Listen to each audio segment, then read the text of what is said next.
Hi guys, welcome back to 100% Mags. So of course this is your match preview for the game against Burnley tomorrow at St James's Park. Of course 3 p.m. kickoff. This is a rarity for Newcastle these days, of course, as we are mostly on TV.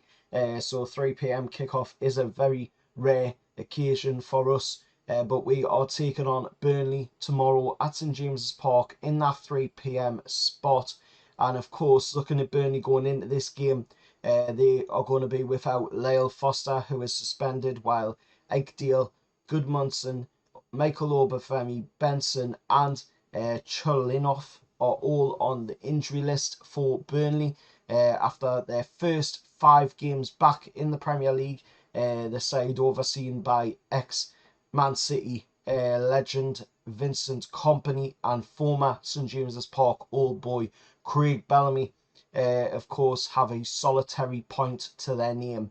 After 5 games, they've lost 4 and drew 1. That draw, of course, coming in Nottingham Forest in a 1-1 draw in what has been their only Premier League away game to date so far since coming back into the Premier League. The home meetings with Man City, Aston Villa, Spurs, and Man United all ended with the visitors leaving Turf Moor in possession of the 3 points. The referee going into the game is going to be none other than Thomas Bramall from Manchester. He is a rookie referee. He has never refed a Newcastle United game before. The only Newcastle United game he has refed before was our under 21 boys in, of course, their game.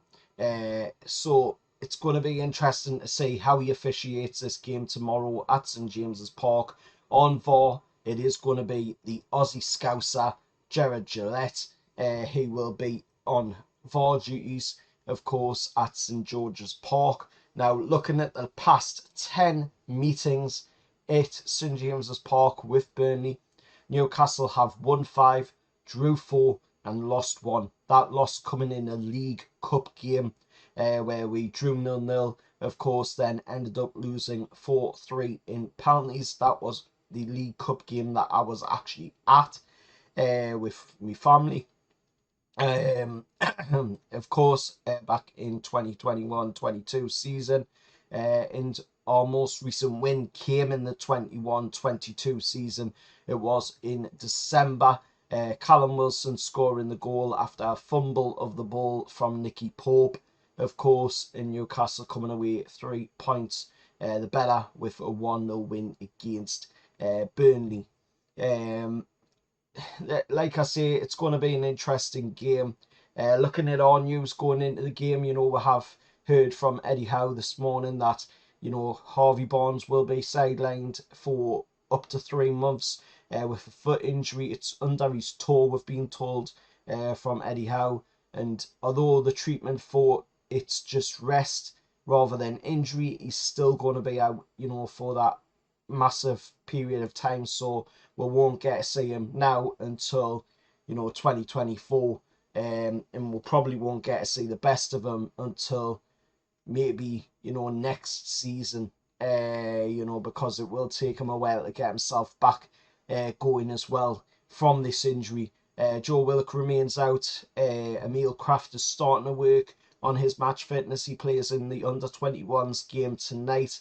Eddie Howe was talking about that, of course, in his press conference, and saying that Emil Kraft would be playing in the under-21 game tonight to try and get a little bit more match fitness up and help with his recovery back to the first team. There are doubts over Alexander Isak, Wilson, Sven Botman, but Dan Burns should be available for selection. Now, the doubts over Isak is that he's going to have a late fitness test. Callum Wilson, again, a late fitness test, and Sven Botman as well, a late fitness test, because of course, the amount of games that we've had to play in such a short space of time. These things do start to amount up. Like Eddie Howe said in his press conference, you usually start to see, these things mounting up, especially on the third game. And we're not done yet neither. We've still got games left to play as well before we go into that October international break. Of course, we've got this game against Burnley. Then we've got the game on Wednesday against PSG at St James's Park. And then, of course, before we go to that international break, we've got the game on the following Sunday after that game against PSG, of course, down in the capital against West Ham. So we'll see, what happens in them 3 games. But this game against Burnley tomorrow, I do expect Newcastle to come away with a result. I do expect we to come away with 3 points in the bag. And I would suggest and kind of point more towards a game similar to the game against Sheffield United here. Just looking at the way, Burnley has played so far in the league, they haven't been faring very well for goals against. They've got 13 against them. They've only scored 4. So it is sort of edging more towards that game that we're seeing against Sheffield United. I don't think it'll be as big a scoreline as that one was, but if I had to make a prediction on a scoreline, then I would go with 5-0 Newcastle coming away with a win against Burnley. Let us know your thoughts down in the comments below. As always, remember, hit like, share, subscribe to the channel as we're on the road to 2K subscribers, and I'll see you all in the next one. However, lads.